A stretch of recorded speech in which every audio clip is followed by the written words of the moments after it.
Merci beaucoup à Julien pour, d'une part, également tout le travail conduit depuis 2019. Ça a été très utile et Thierry, Jérémy s'en sont fait l'écho systématiquement. Alors c'est vrai que on a mis en place là un certain nombre d'accords amiables pendant cette période Covid pour justement faciliter, ne pas pénaliser au regard des nouvelles habitudes qui étaient prises, des nouvelles habitudes de travail. Moi, je crois que de toute façon, on est en train de, on va sortir différent de ce moment-là, forcément, que il faut aussi reconnaître une évolution dans la manière de travailler, avec ce recours maintenant accru au télétravail, et je pense que la fiscalité ne doit pas être un frein. Donc, à un moment, ça va nous obliger, je pense, à remettre sur le métier un certain nombre de conventions avec nos voisins. Moi, je trouve que il est raisonnable de prendre en compte cela avec un nombre de jours par an. Alors, est-ce qu'il doit être fixé à 30? Est-ce qu'il doit être fixé à 50? Est-ce qu'il doit être fixé à 60? Je ne sais pas. Il faut avoir les négociations, mais en tous les cas, c'est maintenant une donnée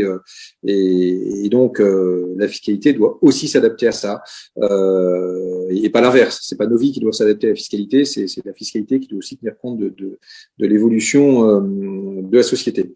Donc ça, on est bien d'accord. Deuxième point sur le simulateur d'impôt, moi je trouve que c'est une très bonne idée. Parce que c'est vrai que sur impôt.gouv.fr, il y a un certain nombre de simulations qui sont possibles et qui sont accessibles pour les contribuables français résidant en France, et je ne verrai que des avantages à ce qu'on puisse enrichir les informations qui sont à votre disposition avec un tel simulateur. En tout cas, je me ferai bien volontiers également votre avocat auprès de mon collègue des comptes publics, Olivier Dussopt, pour qu'on puisse y travailler avec ses services. Je trouve que dès lors qu'on parle d'imposition, il faut donner de la transparence, de la prédictibilité aux contribuables, et donc aucune raison naturellement que les Français établis hors de France soient exclus de ce type de principe.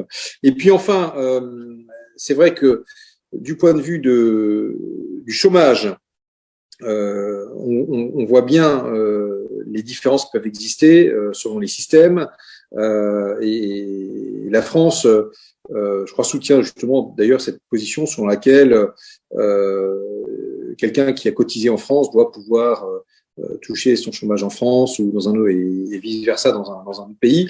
Donc on est à l'œuvre. D'ailleurs, d'autres pays sont sur la même ligne. J'ai en tête le Portugal, et avec Clément Beaune, on sera, et Elisabeth Borne naturellement, attentifs à ce que ça progresse bien au niveau européen.